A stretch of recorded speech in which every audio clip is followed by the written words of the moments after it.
خانہ کعبہ کی جگہ کا تعین اور ظاہر ہونے کے بعد حضرت ابراہیم علیہ السلام نے خانہ کعبہ کی تعمیر شروع کی۔ حضرت اسماعیل علیہ السلام پتھر لا کر دیتے تھے۔ خانہ کعبہ کی تعمیر 5 پہاڑوں طور سینا، جبل زیتون، جبل لبنان جو ملک شام میں ہے، جبل جودی جو جزیرے کا پہاڑ ہے، جبل ہیرا جو مکہ میں واقع ہے کے پتھروں سے کی گئی، اور باقی پہاڑوں کے پتھروں سے بیت اللہ کی دیواریں بلند کی گئیں۔ جب حضرت ابراہیم علیہ السلام نے حجر اسود کی جگہ تک بیت اللہ کی تعمیر مکمل کر لی تو اپنے بیٹے اسماعیل علیہ السلام سے فرمایا، میرے پاس ایک بہترین اور خوبصورت پتھر لاؤ جو لوگوں کے لیے بطور علامت برقرار رہے۔ حضرت اسماعیل علیہ السلام ایک پتھر لائے۔ حضرت ابراہیم علیہ السلام نے فرمایا، اس سے بھی اچھا پتھر لاؤ۔ چنانچہ اسماعیل علیہ السلام پتھر کی تلاش میں نکلے تو جبل ابو قیس سے آواز آئی، اے اسماعیل، تیرے لیے میں نے ایک امانت رکھی ہے، بس تو اس کو لے لے۔ حضرت اسماعیل علیہ السلام حجر اسود کو لائے اور اسے اس کی جگہ پر رکھ دیا۔ ناظرین، حجر اسود جنت کی یاقوتوں میں سے ایک ہے جسے سیدنا آدم علیہ السلام اپنے ساتھ جنت سے لائے تھے اور تعمیر بیت اللہ کے وقت ایک گوشے میں نصب فرمایا تھا۔ طوفان نوح علیہ السلام میں آدم علیہ السلام کا تعمیر کردہ بیت اللہ آسمانوں پر اٹھائے جاتے وقت اس متبرک پتھر کو شکم جبل ابی قیس میں امانتاً رکھ دیا گیا تھا۔ پھر تعمیر ابراہیمی کے وقت جبریل علیہ السلام نے اللہ تعالیٰ کے حکم سے سیدنا ابراہیم خلیل اللہ کی خدمت عالیہ میں پیش کر دیا تھا۔ اس طرح اسے پھر اسی جگہ کی زینت بنا دیا گیا جہاں پہلے رونق افروز تھا۔ اس کے فضائل اور اوصاف میں حضور نبی اکرم صلی اللہ علیہ وآلہ وسلم کے بہت سے ارشادات حدیث اور تاریخ کتابوں کی زینت بنے ہوئے ہیں، لیکن جنت کا یہ انمول موتی عالی مرتبت مقدس و متبرک یاقوت گردش ایام کی ستم زانیوں سے محفوظ نہ رہ سکا۔ متعدد بار اسے فساق و فجار ظالموں کے ہاتھوں تختہ مشق بننا پڑا، بارہا حوادث کا شکار ہوا اور اس کے نازنین بدن پر کتنی مرتبہ ہی زخم آئے۔ طوفان نوح علیہ السلام میں آدم علیہ السلام کا تعمیر کردہ بیت اللہ آسمانوں پر اٹھائے جاتے وقت اس متبرک پتھر کو شکم جبل ابی قیس میں امانت میں رکھ دیا گیا تھا۔ تاریخ میں کم از کم 6 واقعات ایسے ملتے ہیں جب حجر اسود کو چوری کیا گیا یا اس کو توڑنے کی کوشش کی گئی۔ ہو سکتا ہے کہ اس کے حوادث کی تعداد اس سے بھی زیادہ ہو۔ اسلامی روایات کے مطابق جب حضرت ابراہیم علیہ السلام اور ان کے بیٹے حضرت اسماعیل علیہ السلام خانہ کعبہ کی تعمیر کر رہے تھے تو جبریل علیہ السلام نے یہ پتھر جنت سے لا کر دیا، جسے حضرت ابراہیم علیہ السلام نے اپنے ہاتھوں سے دیوار کعبہ میں نصب کیا۔ حضرت ابراہیم علیہ السلام کے بعد سب سے پہلے قبیلہ بنی جرہم کے متعلق ملتا ہے کہ ان لوگوں نے حجر اسود کے ساتھ چھیڑ چھاڑ کی تھی۔ تاریخ میں جب بنو بکر بن عبد مناہ نے قبیلہ جرہم کو مکہ سے نکلنے پر مجبور کیا تو انہوں نے مکہ سے بے دخل ہوتے ہوئے کعبہ میں رکھے ہوئے 2 سونے کے بنے ہرنوں کے ساتھ حجر اسود کو کعبے کی دیوار سے نکال کر زمزم کے کنویں میں دفن کر دیا اور مجبوراً یمن کی جانب کوچ کر گئے۔ اللہ تعالیٰ کی حکمت دیکھے کہ یہ پتھر زیادہ عرصے زمزم کے کنویں میں نہیں رہا۔ جس وقت بنو جرہم کے لوگ حجر اسود کو زمزم کے کنویں میں چھپا رہے تھے، ایک عورت نے انہیں ایسا کرتے دیکھ لیا تھا۔ اس عورت کی نشاندہی پر حجر اسود کو زمزم کے کنویں سے بازیاب کرا کے نصب کر دیا گیا۔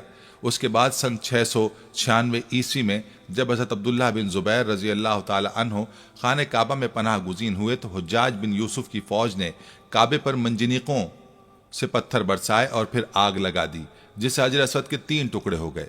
عباسی خلیفہ الراضی باللہ کے عہد میں ایک کرامتی سردار ابو طاہر حجر اسود کو اٹھا کر لے گیا اور کافی عرصے بعد اسے واپس کیا۔ ابو طاہر نامی شخص کی قیادت میں کرامتین نے 317 ہجری میں مکہ مکرمہ کا محاصرہ کر لیا اور مسجد الحرام جیسے مقدس مقام پر تقریباً 700 انسانوں کو قتل کیا اور زمزم کے کنویں کو اور مسجد الحرام کے احاطے کو انسانی لاشوں اور خون سے بھر دیا۔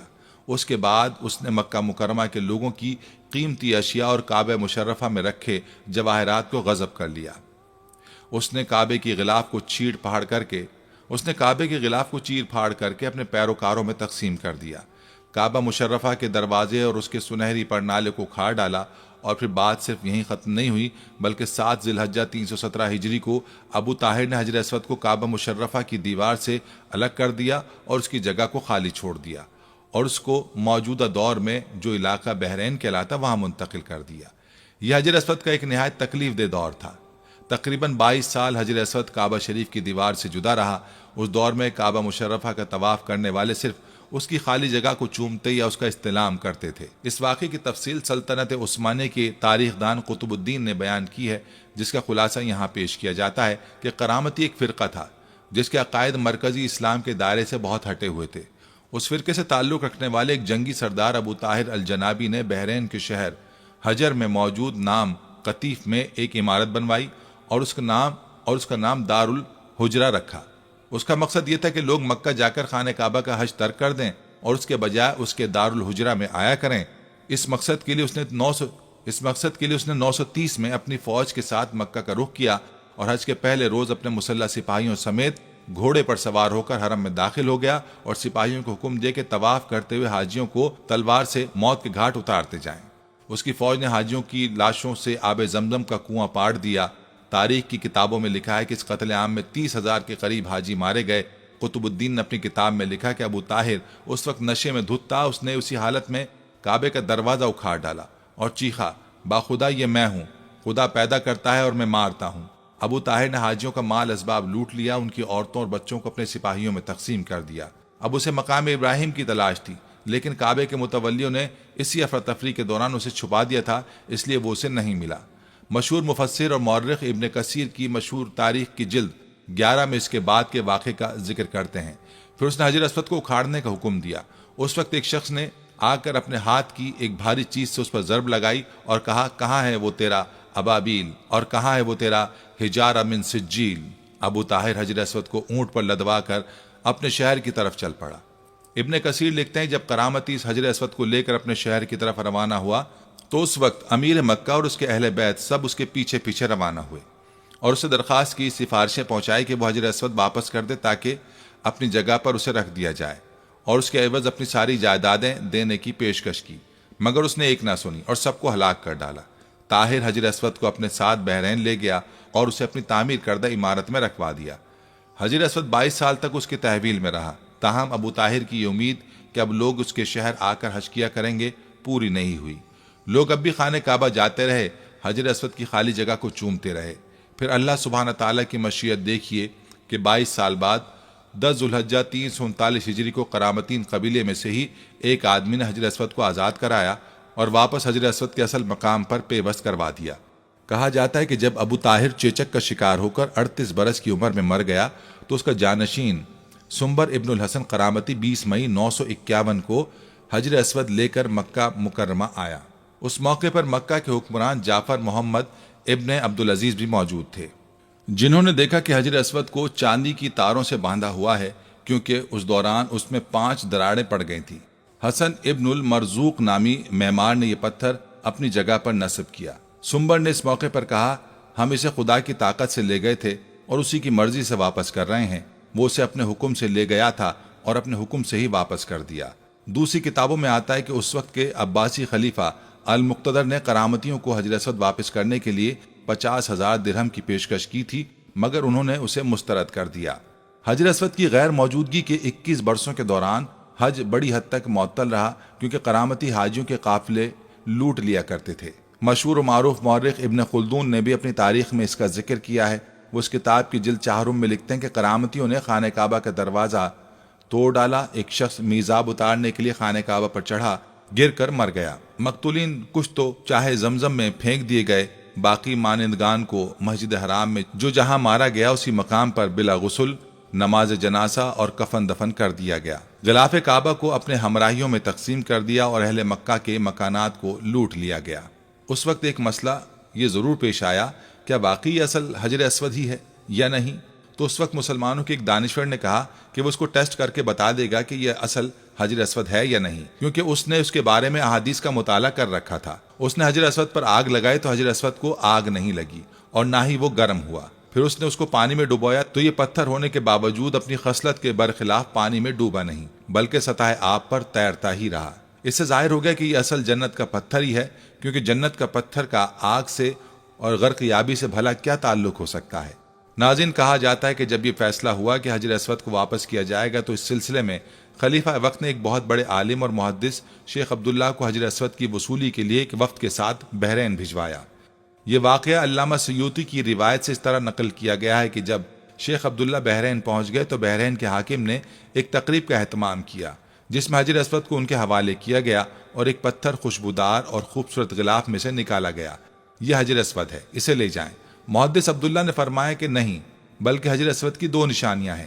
اگر یہ پتھر اس معیار پر پورا اترا تو یہ حجر اسود ہوگا اور ہم لے جائیں گے۔ پہلی نشانی یہ کہ پانی میں ڈوبتا نہیں ہے، دوسری یہ کہ آگ سے گرم نہیں ہوتا۔ اب اس پتھر کو جب پانی میں ڈالا گیا تو وہ ڈوب گیا، اور پھر اسے آگ میں ڈالا گیا تو سخت گرم ہو گیا۔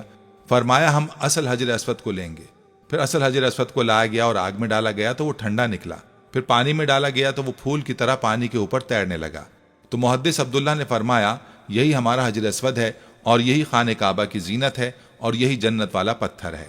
یہ سب دیکھ کر ابو طاہر سلیمان قرامتی نے بڑے تعجب سے محدث عبداللہ سے پوچھا کہ آپ کو یہ باتیں کہاں سے معلوم ہوئیں؟ تو محدث عبداللہ نے جواب دیا کہ ہمیں یہ معلومات آقا محمد صلی اللہ علیہ وآلہ وسلم سے ملی ہیں کہ حجر اسود پانی میں ڈوبے گا نہیں، آگ سے گرم نہیں ہوگا۔ اور اس کے بعد جب قافلہ واپس مکہ کی طرف روانہ ہوا تو حجر اسود کو ایک کمزور اونٹنی پر رکھا گیا، جس نے تیز رفتاری سے اسے خانہ کعبہ تک پہنچا دیا۔ حجر اسود کی وجہ سے اس اونٹنی میں زبردست طاقت آ گئی تھی، کیونکہ حجر اسود اپنے مرکز بیت اللہ کی طرف واپس جا رہا تھا۔ کہا جاتا ہے کہ جب حجر اسود کو بیت اللہ سے نکال کر بحرین لایا جا رہا تھا تو جس اونٹ پر بھی رکھا جاتا وہ کچھ فاصلے کے بعد مر جاتا، حتیٰ کہ بحرین پہنچتے تک 40 اونٹ مر گئے تھے۔ یہ واقعہ تاریخ کی مستند کتاب البدایہ والنہایہ اور المنتظم میں موجود ہے۔ ناظرین، اسی طرح سن 363 ہجری میں ایک رومی شخص نے اپنے کلہاڑے سے حجر اسود پر کاری ضرب لگائی، جس سے اس پر چٹکنے کا ایک واضح نشان پڑ گیا۔ اس نے دوسری شدید ضرب لگانے کے لیے جیسے ہی اپنے کلہاڑے کو اٹھایا، اللہ سبحانہ تعالیٰ کی مدد آن پہنچی، اور قریب ہی موجود ایک یمنی شخص نے جو اس کی گھناؤنی کارروائی دیکھ رہا تھا، چشم زدن میں اس نے اسے قتل کر ڈالا، اور اس کی حجر اسود پر دوسری ضرب لگانے کی خواہش دل ہی میں رہ گئی۔ اس کے بعد 413 ہجری میں فاطمید نے اپنے 6 پیروکاروں کو مکہ مکرمہ بھیجا، جس میں سے ایک الحاکم العبیدی تھا، جو ایک مضبوط جسم کا مالک تھا، سنہرے بالوں والا، طویل قد و قامت والا انسان تھا۔ وہ اپنے ساتھ ایک تلوار اور ایک لوہے کی سلاخ لایا تھا۔ اپنے ساتھیوں کے اکسانے پر اس نے دیوانگی کے عالم میں تابڑ توڑ 3 ضربیں حجر اسود پر لگا ڈالیں، جس سے اس کی کرچیاں اڑ گئیں۔ وہ ہزیانی کیفیت میں اول فول بکتے ہوئے کہہ رہا تھا، معاذ اللہ، کہ جب تک اسے پورا نہ اکھاڑ پھینکے گا جب تک سکون سے نہیں بیٹھے گا۔ بس اس موقع پر ایک مرتبہ پھر اللہ سبحانہ تعالیٰ کی مدد آن پہنچی، اور گھڑ سواروں کے ایک دستے نے ان سب افراد کو گھیر لیا اور ان سب کو پکڑ کر قتل کر دیا، اور بعد میں ان کی لاشوں کو بھی جلا دیا۔ ناظرین، اسی طرح ایک واقعہ سن 990 ہجری میں بھی وقوع پذیر ہوا، جب ایک غیر عرب باشندہ اپنے ہتھیار کے ساتھ مطاف میں آیا اور اس نے حجر اسود کو ایک ضرب لگا دی۔ عین اسی وقت اس وقت کا ایک شہزادہ نصیر مطاف میں موجود تھا، جس نے اسے فوری طور پر موت کے گھاٹ اتار دیا۔ اور پھر سن 1351 ہجری کے محرم کے مہینے میں ایک افغانی باشندہ مطاف میں آیا اور اس نے حجر اسود کا ایک ٹکڑا توڑ کر باہر نکال دیا اور کعبے کے غلاف کا ایک ٹکڑا چوری کر ڈالا۔ اس نے کعبے کی سیڑھیوں کو بھی نقصان پہنچایا۔ کعبہ مشرفہ کے گرد کھڑے محافظوں نے اسے پکڑ لیا اور پھر اسے مناسب کارروائی کے بعد موت کی سزا دے دی گئی۔ اس کے بعد 28 ربیع الاول سن 1351 ہجری کو شاہ عبد العزیز نے اس پتھر کو دوبارہ کعبہ مشرفہ کی دیوار میں نصب کیا، جو اس فاتر العقل افغانی نے نکال باہر کیا تھا۔ حجر اسود اس وقت ایک مکمل پتھر کی صورت میں نہیں ہے جیسا کہ یہ جنت سے اتارا گیا تھا، بلکہ حوادث زمانہ نے اس متبرک پتھر کو، جس کو بوسہ دینے کے لیے اہل ایمان کے دل ہر وقت بے چین رہتے ہیں، 8 ٹکڑوں میں تبدیل کر دیا ہے۔ ناظرین، روایات کے مطابق سن 606 عیسوی میں جب رسول اللہ صلی اللہ علیہ وآلہ وسلم کی عمر مبارک 35 سال تھی، سیلاب نے کعبے کی عمارت کو سخت نقصان پہنچایا اور قریش نے اس کی دوبارہ تعمیر کی، لیکن جب حجر اسود رکھنے کا مسئلہ پیش آیا تو قبائل میں جھگڑا ہو گیا۔ ہر قبیلے کی یہ خواہش تھی کہ یہ سعادت اسے ہی نصیب ہو۔ رسول اللہ صلی اللہ علیہ وآلہ وسلم نے اس جھگڑے کو طے کرنے کے لیے یہ طریقہ اختیار کیا کہ حجر اسود کو ایک چادر میں رکھا اور تمام سرداران قبائل سے کہا کہ وہ چادر کے کونے پکڑ کر اٹھائیں۔ چنانچہ سب نے مل کر چادر کو اٹھایا، اور جب چادر اس مقام پر پہنچی جہاں اسے رکھا جانا تھا تو آپ نے اپنے مبارک ہاتھوں سے اس کو دیوار کعبہ میں نصب کر دیا۔ سب سے پہلے حضرت عبداللہ بن زبیر رضی اللہ تعالیٰ عنہ نے حجر اسود پر چاندی چڑھوائی۔ 1268 میں سلطان عبدالحمید نے حجر اسود کو سونے میں مڑوایا۔ 1281 میں سلطان عبدالعزیز نے اسے چاندی سے مڑوایا۔ ناظرین، مسلمانوں کے نزدیک یہ پتھر بہت مقدس اور متبرک ہے۔ جو مسلمان حج کرنے جاتے ہیں ان کے لیے لازم ہے کہ طواف کرتے ہوئے ہر بار حجر اسود کو بوسہ دیں۔ اگر ہجوم زیادہ ہو تو دور سے ہاتھ کے اشارے سے بوسہ دیا جا سکتا ہے۔ جب خانہ کعبہ کی دیواریں ہاتھ جتنی بلندی تک چن لی گئیں تو حضرت اسماعیل علیہ السلام ایک پتھر لائے، جس پر کھڑے ہو کر حضرت ابراہیم علیہ السلام نے دیواریں مزید بلند کرنا شروع کی۔ روایت ہے کہ جوں جوں دیوار اونچی ہوتی جاتی یہ پتھر اپنے آپ ہی بلند ہوتا جاتا تھا، اور جب ابراہیم علیہ السلام اس پتھر پر سے اترنا چاہتے تھے تو نیچے ہو جاتا تھا۔ اس پتھر پر حضرت ابراہیم علیہ السلام کے قدموں کے نشان اول اسلام سے ابھی تک موجود ہیں۔ یہ پتھر اس زمانے سے حضرت عمر فاروق رضی اللہ عنہ کے دور خلافت تک کعبے کی دیوار کے ساتھ چپکا رہا۔ پھر اس پتھر کو حضرت عمر فاروق رضی اللہ عنہ نے خانہ کعبہ سے کچھ دور کر دیا تاکہ طواف کے وقت رکاوٹ نہ بنے، جسے مقام ابراہیم کہا جاتا ہے۔ کعبہ شریف کو اسلام سے قبل کل 4 مرتبہ تعمیر کیا گیا ہے۔ اول حضرت ابراہیم علیہ السلام نے تعمیر فرمایا اور اس کا ذکر ہمیں قرآن و حدیث میں بھی ملتا ہے کہ حضرت آدم علیہ السلام نے خدا تبارک و تعالیٰ کے حکم سے کعبہ شریف کی تعمیر کی۔ حضرت ابراہیم علیہ السلام نے جب کعبے کو تعمیر کیا تو انہوں نے کعبے کو 9 گز 4.5 میٹر اونچا رکھا۔ مشرق کی جانب سے بیت اللہ کی لمبائی کو 32 گز یعنی 16 میٹر رکھا، مغرب کی جانب سے 31 گز یعنی 15.5 میٹر، شمال کی جانب سے 20 گز یعنی 10 میٹر اور جنوب کی جانب سے 23 گز یعنی 11 میٹر کی لمبائی رکھی۔ انہوں نے تعمیر کعبہ کے وقت کعبے کی اوپر چھت نہیں بنائی بلکہ 2 دروازے بنا دیے جو کہ زمین سے بالکل متصل تھے۔ دوسری اور تیسری مرتبہ کعبہ شریف کی تعمیر کی ذمہ داری بنو عمالقہ اور بنو جرہم نے بالترتیب کی اور کعبہ شریف کی تعمیر نو کو تشکیل دیا۔ امام علی ابن ابی طالب رضی اللہ عنہ فرماتے ہیں کہ حضرت ابراہیم علیہ السلام کے تعمیر کعبہ کے بہت زمانے بعد کعبہ معظمہ کی دیوار کمزور پڑ گئی تو بنو عمالقہ نے کعبے کی تعمیر نو کی، پھر ان کے بعد بنو جرہم نے تعمیر کیا، پھر کعبے کی عمارت میں کمزوریاں اور خرابیاں لاحق ہوئیں تو اس کو قریش نے تعمیر کیا۔ چوتھی مرتبہ بنو جرہم کے تعمیر کعبہ کے کچھ زمانے بعد جب عمارت کعبہ معظمہ میں پھر سے خرابیاں لاحق ہوئیں تو قریش نے تعمیر کعبہ کا بیڑا لیا اور کعبے کو تعمیر کیا۔ تاریخ کی کتابوں میں قریش کی تعمیر کعبہ کی وجہ آتی ہے کہ قبیلہ قریش سے ایک عورت کعبے کو روشن کرنے کی غرض سے روشن دان میں کچھ چنگاریاں لے کر جاتی ہے اور اچانک اس میں سے کچھ چنگاریاں اڑ کر غلاف کعبہ کو لگ جاتی ہیں اور آگ پکڑ لیتی ہے، جس کی وجہ سے جدار کعبہ کو کافی خرابیاں لاحق ہوتی ہیں۔ یہ دیکھ کر قریش کے اندر ایک دہشت پھیل جاتی ہے کہ اگر انہوں نے کعبے کی تعمیر نہیں کی تو ان پر عذاب الہی کا قہر آئے گا، اور اسی بنا پر قریش آگے بڑھ کر کعبے کی تعمیر نو پر اکٹھے ہوتے ہیں اور اس کے لیے صرف حلال مال جمع کرتے ہیں۔ حلال مال اتنے وافر میں جمع نہیں ہوتا کہ کعبے کو مکمل بنائے ابراہیمی کی شکل دے سکیں، اسی لیے انہوں نے حجر اسود کی جانب سے 6 گز اور 1 شبر یعنی 3.23 میٹر کم کر دیتے ہیں اور ایک چھوٹی سی دیوار سے گھیر دیتے ہیں کہ لوگ طواف کے وقت اس کے اندر نہ آ سکیں۔ اہل قریش نے تعمیر کعبہ کے وقت کچھ تبدیلیاں بھی کی، جیسے کہ انہوں نے کعبے کی اونچائی کو 9 گز یعنی 4.5 میٹر سے 18 گز یعنی کل 9 میٹر تک بڑھا دیا اور ساتھ ہی کعبے کے اوپر چھت بھی ڈال دی گئی۔ باب غربی کو بند کر دیا گیا جبکہ باب شرقی کی اونچائی بھی کچھ زیادہ بڑھا دی گئی، اور سب سے اہم بات یہ کہ قریش کے کعبے کی اس تعمیر نو میں ہمارے پیارے آقا صلی اللہ علیہ وآلہ وسلم بھی شامل تھے۔ ناظرین، اب یہاں آپ کو حجر اسود کی فضیلت کے بارے میں کچھ احادیث مبارکہ سے سناتے چلیں۔ پیارے آقا کریم صلی اللہ علیہ وآلہ وسلم نے فرمایا، حجر اسود جنت سے آیا ہوا پتھر ہے، یہ دودھ سے زیادہ سفید تھا، بنو آدم کے گناہوں نے اسے کالا کر دیا۔ بعض روایات سے معلوم ہوتا ہے کہ اس مبارک پتھر کا وہ حصہ جو دیوار کے اندر ہے وہ سفید ہی ہے، جیسے کہ حضرت مجاہد فرماتے ہیں کہ جب حضرت عبداللہ بن زبیر نے بیت اللہ کو دوبارہ تعمیر کی غرض سے منہدم کیا تو میں نے دیکھا کہ حجر اسود کا وہ حصہ جو دیوار کے اندر تھا وہ سفید تھا۔ وہ معلوم ہوا کہ گناہوں کے سبب صرف بیرونی حصہ سیاہ ہوا ہے اور اسی وجہ سے اس کو حجر اسود یعنی کالا پتھر کہا جاتا ہے۔ جب بیت اللہ کی تعمیر اس جگہ تک پہنچی جہاں حجر اسود نصب ہونا تھا تو قریش میں اختلاف پیدا ہو گیا۔ قبیلے کی ہر شاخ کے لوگ یہ چاہتے تھے کہ حجر اسود نصب کرنے کا شرف انہیں حاصل ہو۔ یہ اختلاف اتنا بڑھا کہ نوبت قتال تک آن پہنچی، تلواریں میان سے نکل آئی۔ اتنے میں ابو امیہ مخزومی جو قریش کے معمر شخص تھے اٹھے اور کہنے لگے، ہمارے درمیان اس نزاع کا فیصلہ وہ شخص کرے گا جو کل سب سے پہلے بنو شیبہ دروازے سے حرم میں داخل ہوگا۔ اس بات پر سب متفق ہو گئے۔ ادھر فیصلہ خداوندی ہو چکا تھا کہ اس کے ہونے والے نبی محمد صلی اللہ علیہ وآلہ وسلم اس شرف سے بہرور ہوں گے۔ چنانچہ اگلے دن سب سے پہلے داخل ہونے والی ذات عالی سرور دو عالم کی تھی۔ لوگوں نے آپ کو دیکھا تو بیک آواز میں کہا، یہ امین ہے، ہم ان کے فیصلے پر راضی ہیں۔ آپ صلی اللہ علیہ وآلہ وسلم کو صورتحال سے باخبر کیا گیا۔ آپ صلی اللہ علیہ وآلہ وسلم نے ایک چادر طلب کی اور دست مبارک سے حجر اسود کو اٹھا کر اس کے درمیان رکھ کر فرمایا، ہر قبیلے کے سردار چادر کے کونوں کو پکڑ کر اس کو وہاں تک پہنچا دے۔ تب آپ صلی اللہ علیہ وآلہ وسلم نے دست مبارک سے اس پتھر مبارک کو اٹھا کر اس کی جگہ پر نصب فرما دیا آپ کے اس حکیمانہ فیصلے پر سب نے رضامندی اور خوشی کا اظہار کیا۔ کعبے کی دیوار کے جس گوشے میں یہ نصب کیا گیا اسے رکن حجر اسود کہتے ہیں۔ کعبہ شریف کی دیوار میں اس پتھر کے ٹکڑے جڑے ہوئے ہیں۔ شروع میں ایک ہی ٹکڑا تھا، مگر کرامتی اور ان کے بعد کچھ ایسے حادثے پیش آئے جن کا تفصیلی تذکرہ ہم اوپر کر چکے ہیں۔ ان کی وجہ سے اس کا ظاہری حصہ ٹوٹ گیا۔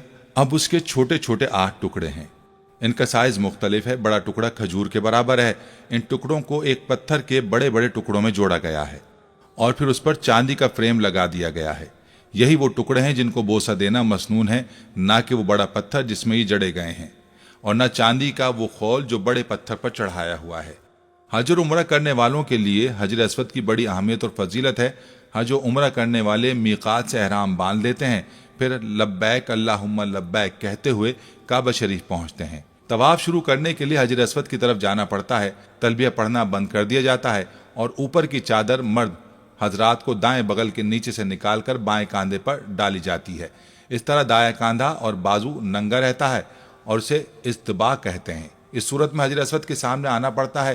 حجر اسود بالمقابل آ جائے اور قدرے دائیں طرف رہے، بوسہ دینا ممکن نہ ہو تو دونوں ہتھیلیوں کو حجر اسود کی طرف کرنا پڑتا ہے اور ہتھیلیوں کو پھر چوما جاتا ہے۔ اس فعل کو استعلام کہتے ہیں۔ طواف کرنے کے لیے دائیں طرف رخ کرنا پڑتا ہے۔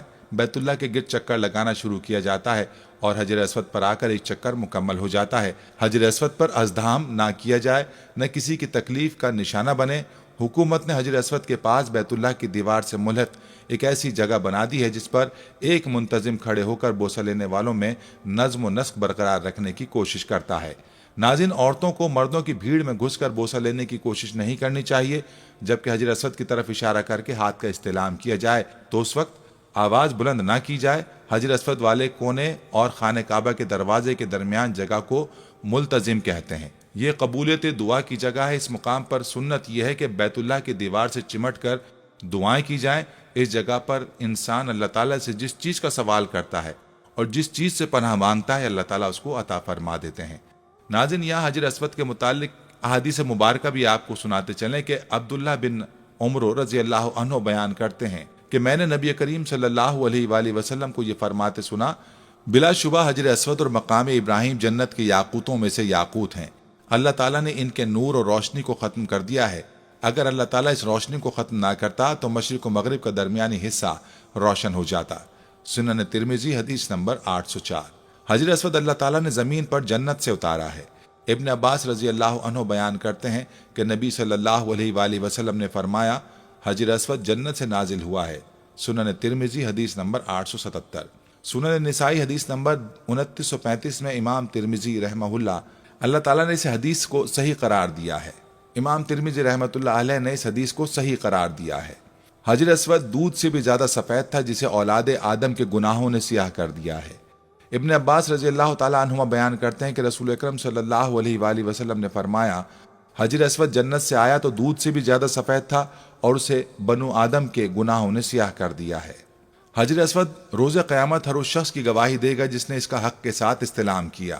ابن عباس رضی اللہ عنہما بیان کرتے ہیں کہ نبی صلی اللہ علیہ وآلہ وسلم نے حجر اسود کے بارے میں فرمایا، اللہ کی قسم، اللہ تعالیٰ اسے قیامت کو لائے گا تو اس کی 2 آنکھیں ہوں گی جن سے یہ دیکھے، اور زبان ہوگی جس سے بولے، اور ہر اس شخص کی گواہی دے گا جس نے اس کا حقیقی استلام کیا۔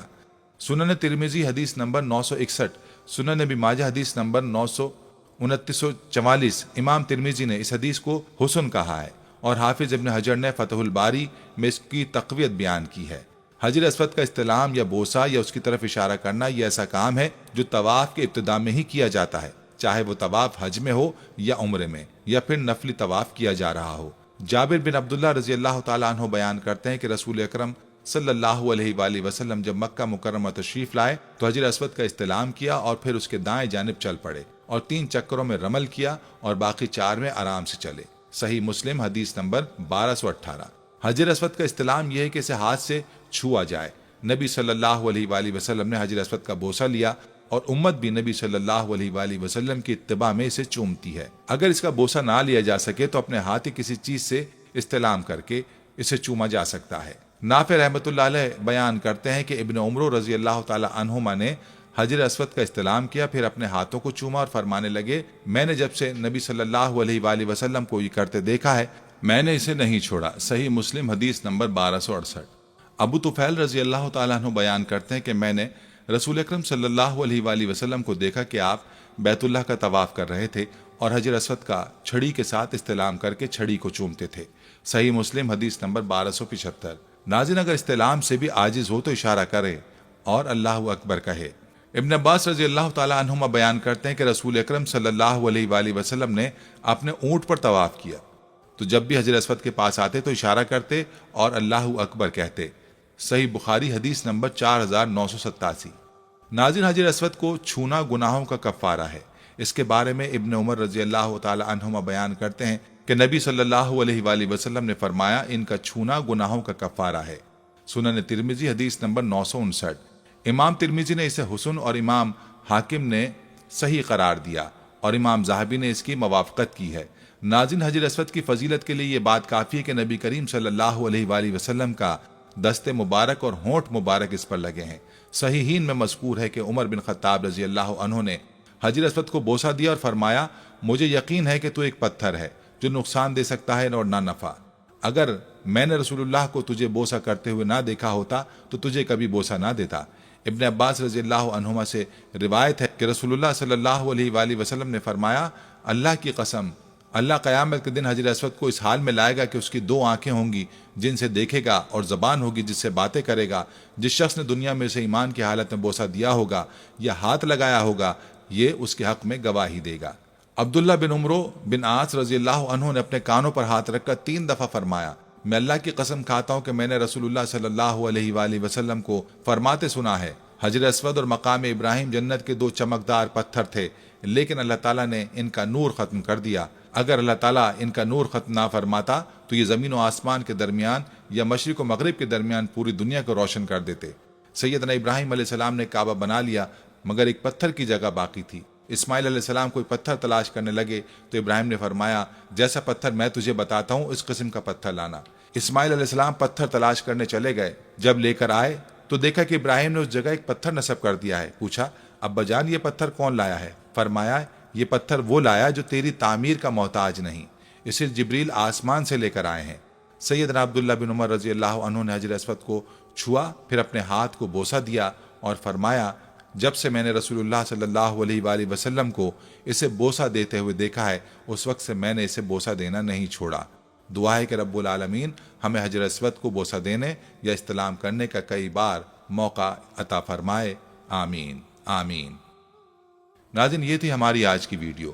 ہم امید کرتے ہیں کہ آپ کو ہماری آج کی یہ ویڈیو ضرور پسند آئی ہوگی۔ اگر آپ کو ہماری آج کی یہ ویڈیو پسند آئی ہے تو آپ سے گزارش کرتے ہیں کہ آپ ہمارے چینل کو ضرور سبسکرائب کر لیں اور ساتھ ہی لگے بیل کے بٹن کو بھی پریس کر لیں تاکہ آپ کے پاس ہماری آنے والی مزید معلوماتی ویڈیوز کا نوٹیفیکیشن بر وقت ملتا رہے۔ سبسکرائب کے ساتھ ساتھ ہماری ویڈیوز کو لائک بھی کریں اور اپنی قیمتی رائے کا اظہار کمنٹس میں ضرور کریں۔ کمنٹس میں آپ اپنے سوالات بھی ہم تک پہنچا سکتے ہیں۔ اللہ تعالیٰ آپ کو اپنے حفظ و امان میں رکھے، آمین۔ آخر میں پیارے دوستو، ہر ویڈیو کے اختتام میں ہم نے ایک دعا کا سلسلہ شروع کیا ہوا ہے۔ جو بھی اس دعا میں شامل ہوگا میرا دعویٰ ہے کہ اللہ پاک اس کی تمام جائز حاجات کو پورا کریں گے۔ اپنی دعا کا آغاز درود ابراہیمی سے کرتے ہیں۔ آپ سب دوست اور بہنیں پہلے میرے ساتھ مل کر درود پاک پڑھ لیں اور کمنٹس میں آمین لازمی لکھیے گا۔ اللہ پاک اس آمین کو لکھنے کی برکت سے آپ کی اور میری تمام جائز حاجات کو پورا فرمائیں گے۔ دعا کا آغاز کرتے ہیں۔ بسم اللہ الرحمن الرحیم۔ اللہم صلی علی محمد وعلی آل محمد کما صلیت علی ابراہیم وعلی آل ابراہیم انک حمید مجید۔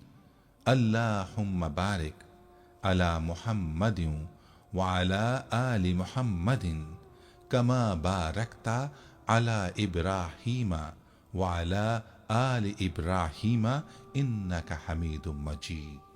تمام حمد و ثنا رب ذوالجلال کے لیے ہیں، جس کی رحمت سے نا امیدی نہیں، جس کی نعمتوں سے دامن خالی نہیں، جس کی مغفرت سے مایوسی نہیں، اور جس کی رحمتوں کا فیضان کبھی نہیں رکتا۔ اے اللہ پاک، اے اللہ تو پاک ہے، تیرا شکر ادا کرتے ہیں اس اقرار کے ساتھ کہ تیرے سوا کوئی معبود نہیں، تو سب سے بڑا ہے، تیرا کوئی شریک نہیں اور نہ ہی کوئی ہمسر ہے۔ زمین و آسمان پر جتنی بھی مخلوقات ہیں تو سب کا مالک ہے اور تو ہی سب کا پالنے والا ہے۔ اے اللہ پاک، بلا شبہ تو ہم سے محبت کرتا ہے، یہی وجہ ہے کہ تو نے ہمیں ایمان کی دولت سے نوازا اور ہمیں اپنے محبوب صلی اللہ علیہ وآلہ وسلم کا امتی بنایا۔ یا اللہ، اپنے پیارے حبیب پاک صلی اللہ علیہ وآلہ وسلم کے صدقے ہماری زندگیوں کو پرسکون اور آسان بنا دے۔ یا الہی، ہم سب کے گناہ معاف فرما دے، ہم سب کو عابد اور سحر خیز بنا دے، ہم پر راز شوق آشکار کر دے، ہمیں غلامی مصطفیٰ صلی اللہ علیہ وآلہ وسلم سے سرفراز فرما دے، ہمارے دلوں کی ویران بستی کو اپنی رحمت سے آباد کر دے اور ہمیں اس راستے پر ہمیشہ قائم رکھ جو نبی پاک صلی اللہ علیہ وآلہ وسلم نے بتلایا ہے۔ یا اللہ پاک، ہم سب کو سچے دل سے توبہ کرنے کی توفیق عطا فرما دے۔ اے رب رحیم، ہم گناہوں کی دلدل میں ڈوب گئے ہیں، ہم بدکاریوں کی مستیوں میں گر پڑے ہیں، ہم مایوسیوں کے اندھیروں میں بھٹک رہے ہیں، رحمت الہی سے خود ہی روٹھ گئے ہیں۔ اے اللہ، ہم ندامت کے آنسوؤں سے ناآشنا ہیں، ہم ایک سچی توبہ کے طلبگار ہیں۔ اے اللہ پاک، اپنی رحمت سے ہمیں وہ سچی توبہ عطا فرما۔ اے پروردگار، ہمیں ہمارے والدین کو، ہمارے اہل و عیال کو، ہمارے آباء و اجداد اور ہماری آنے والی نسلوں کو اپنی عافیت عطا فرما، ہم سب کو بے حساب رزق عطا فرما، ہم سب کو حاسدوں کے حسد سے بچا۔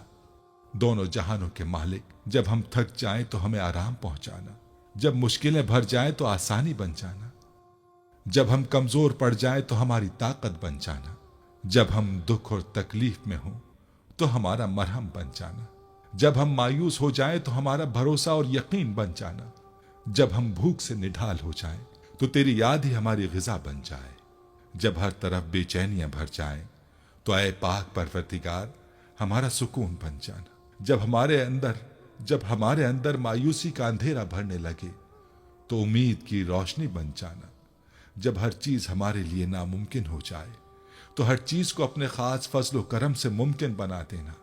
اے ارض و سما کے مالک، تو غفور ہے، تو رحیم ہے، ہم سب کی توبہ قبول کرنا، ہمارے صغیرہ کبیرہ گناہوں کو دھو دے، ہمارے دلوں کو ہدایت عطا فرما، ہماری زبان کو درستگی اور نرمی عطا فرما، ہم سب کو گناہوں سے بچا اور نیک اعمال کرنے کی توفیق عطا فرما۔ اے اللہ، جس طرح تو بارش برسا کر سوکھی زمین کی پیاس بجھاتا ہے، اسی طرح اپنی رحمت سے ہمارے دلوں کو بھی سیراب کر دے، بے شک تو بڑا مہربان اور نہایت رحم کرنے والا ہے۔ اے پروردگار، ہم سب کو ہر اس نعمت سے سرفراز فرما جس میں ہمارے لیے خیر و برکت ہو، عزت و وقار ہو، راحت و سکون ہو، صحت اور تندرستی ہو، ترقی ہو، خوشحالی ہو اور دنیا اور آخرت کی بھلائی ہو۔ اے ہمارے اللہ، ہماری زندگیوں کو محبت کا عنوان بنا دے کہ ہم سب سے زیادہ تجھ سے محبت کریں، تجھ کو فوقیت دیں، تیری عبادت کریں، تیرا حکم مانیں، تیرے بتائے ہوئے رستے پر چلتے رہیں یہاں تک کہ ہماری زندگی تمام ہو جائے اور تو ہمیں اپنے نور سے ڈھانپ لے، وہ نور جو ہمارے سینے کو منور کر دے، وہ نور جو قبر کو روشن کر دے، وہ نور جو پل صراط پر روشنی بن جائے۔ اے ہمارے رب، ہم کو بھی ان خوش نصیبوں میں شامل فرما جن کی توبہ تو قبول کرتا ہے، جن کے گناہوں کو تو اپنے فضل و کرم اور رحمت سے نیکیوں میں تبدیل کرتا ہے۔ یا اللہ، ہمارے پاس کوئی عمل نہیں ہے، ہمیں صرف تیری رحمت کا آسرا ہے۔ اے پروردگار، ہمیں اپنی رحمت میں ڈھانپ لے، اے بلندیوں کے بادشاہ، اے رب کائنات، ہمارے دل اور ہمارے قدم اپنی رضا کی طرف پھیر دے۔